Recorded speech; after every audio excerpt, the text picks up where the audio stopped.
Hey everyone, in this video I'm going to show you a step-by-step tutorial on how to handle Claude API errors gracefully in your code. When building applications with the Claude API, it's important to assume that requests won't always succeed.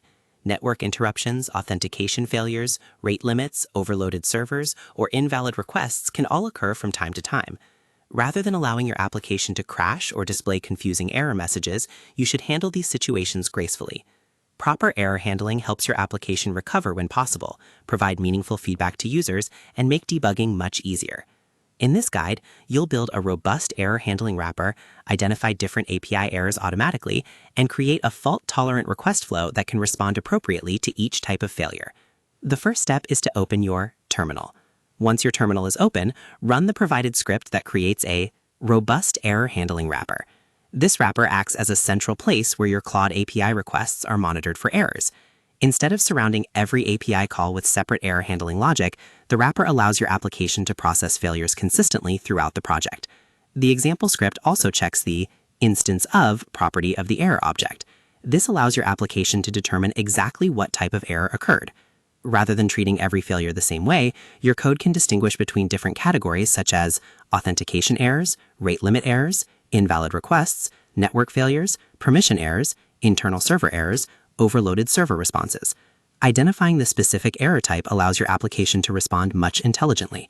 For example, authentication errors may require a new API key, while temporary server errors may simply require waiting and retrying later. If your application continues experiencing internal server errors, another useful troubleshooting step is to reduce the workload placed on the API.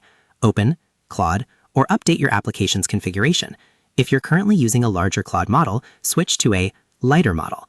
A smaller, less heavily utilized model may be less affected by temporary server-side issues and can often continue processing requests while larger models experience higher demand. After changing the model, test your application again. If you still want to make your application even more resilient, return to your terminal.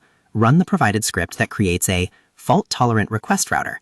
This implementation includes the handle-specific API error function.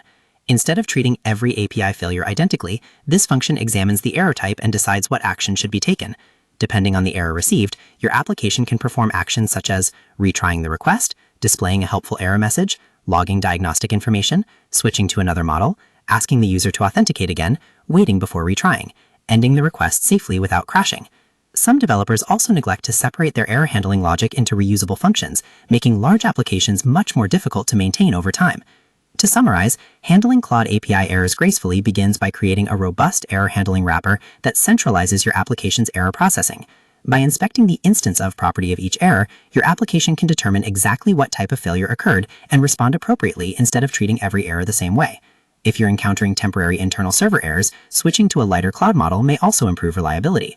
Finally, implement the provided fault-tolerant request router with the handle-specific API error function so your application can intelligently retry requests, display meaningful error messages, log useful diagnostics, or recover from temporary failures without crashing.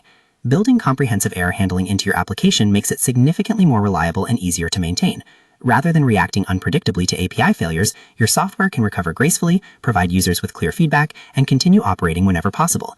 As your Claude-powered projects become more complex, structured error handling becomes one of the most valuable practices for creating stable, production-ready applications. And that's how to handle Claude API errors gracefully in your code. By identifying specific error types, using a centralized error handling wrapper, implementing a fault-tolerant request router, and responding appropriately to each failure, you can build Claude applications that are more reliable, easier to debug, and far more resilient in real-world production environments.